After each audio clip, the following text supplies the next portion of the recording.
It looks like the one movie we were all able to come together on this week that we all saw was Kill, which is a Hindi. People are calling it John Wick on a train, and yeah, it kind of is that in a way. It's just an absolute action spectacle, all taking place on a train. And I thought it was pretty good, guys. What did you think?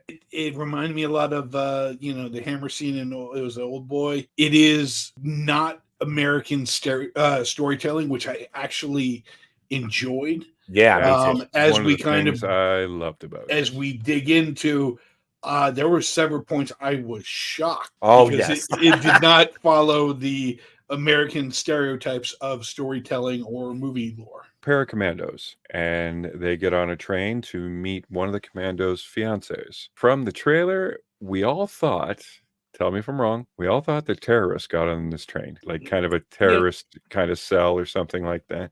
But it just a family, and yes, family, of bandits get on the train to simply steal. Yeah. There's not a big take over the world plot. There's not planting a bomb. There's not anything. It's, we got on the train to steal. There's about 30 of us, and we're just here to steal stuff. Right. This is not Die Hard. This is no. And I don't know. Different. Maybe I'm just so conditioned to think that you got two commandos on a train, a bunch of bad guys, terrorists. Mm-hmm. No, they rolled it down so simple. So that was one of the first thing that surprised me. The second thing that surprised me is they have something in a movie that I have not seen in a decade, a damsel in distress. Oh, yes. A couple, really. Yeah. Yeah. I was gonna say too. But that trope in American storytelling is dead. Sure. But they did it here, and they did it very well. And it felt classic, and like it felt classic, but okay.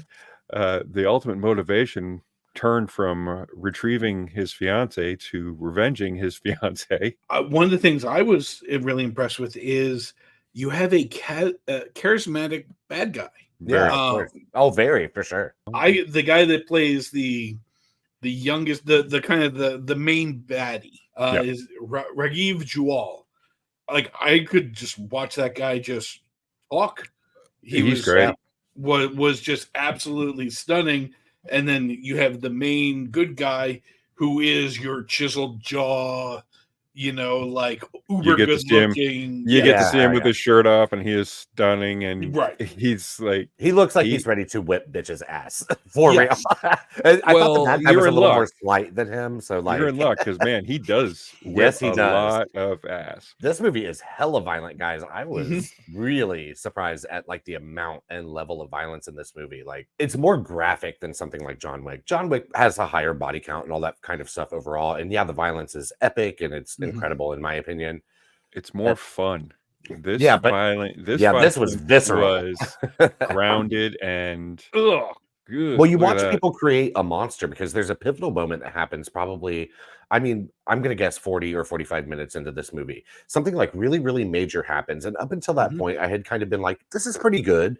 And it's been a solid action movie so far. This shit happens. And then you get like the opening title card that says kill, like 45 minutes. That blew me away. Yeah. And from then on, it's pedal to the metal blood shit. I was almost expecting credits. I'm like, wait, was that the movie? Because some really cool stuff happened, and then like the switch was flipped, and then just boom, splash screen, kill. Right. Yeah. And it was. I loved it. I was like, yeah, kind of like dope. Now it's time to kill. Oh yeah. Yeah, it's something I would expect from like South Korean cinema. It always kind of keeps you guessing, and there's some people that end up getting killed that would never get killed in an American movie. No. And I was so shocked. And there's one point where like a character gets killed and there's this big blue bastard that I just like wanted him to die. Oh God, yes. You love to hate this guy for sure. And then he is a big enforcer. I thought that almost at times like this movie almost tried to make us sympathetic to the villains because they did spend a pretty good amount of time trying to show us how the loss of their side of the team like affected them. But still, I was like, y'all move along. Hope y'all die. The difference in John Wick is the only people that die in a John Wick are the people that deserve to die. Yeah, yeah. And there's people that died in this that didn't deserve to die. Yeah, absolutely. Shocking deaths Well, for one of sure. the we all know the one shocking death we're thinking of with the lighter, but the one scene that got me and I was creeped out is when the bad guy opened the train car and our hero, very benevolent, very honorable hero, salt of the earth. This man is a man's man, the greatest thing in the world.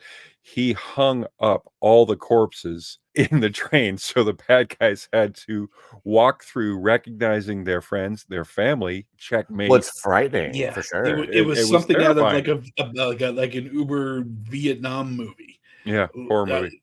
It was a horror movie like right there. yeah, I mean it is Hearts of Darkness. It's Apocalypse Now. I mean, I've seen it in a number of video games or like The Last of Us or Days Gone and stuff like Yeah. that. Like they It use has it. impact, Yes. And then like real impact. as they're passing each person and realize, oh, this one's related to me, this guy's related to me, and like cut Don't him tell so and down. so. Don't tell so. Yes. And you Oh see yeah, the bad guys, the bandits.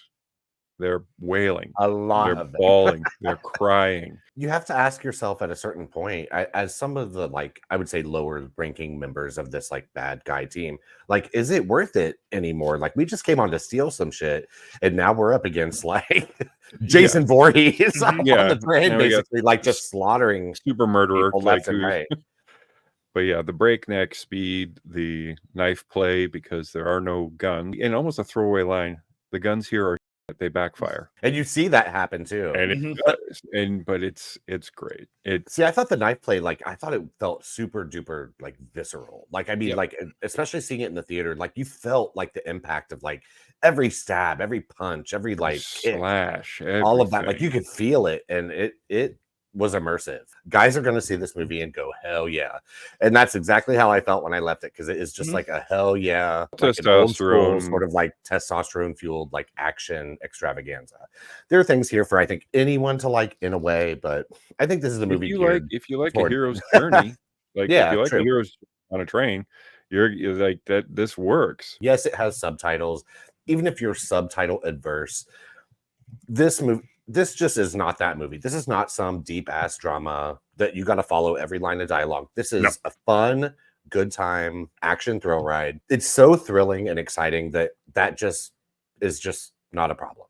So what would you rate it? An 8.2. A 7.5. Yeah, I'm on par with Dave. Same score. 8. Okay. It's a really great movie. It's a good time at the theater. Overall, I really can't recommend it enough, guys. It's a must see.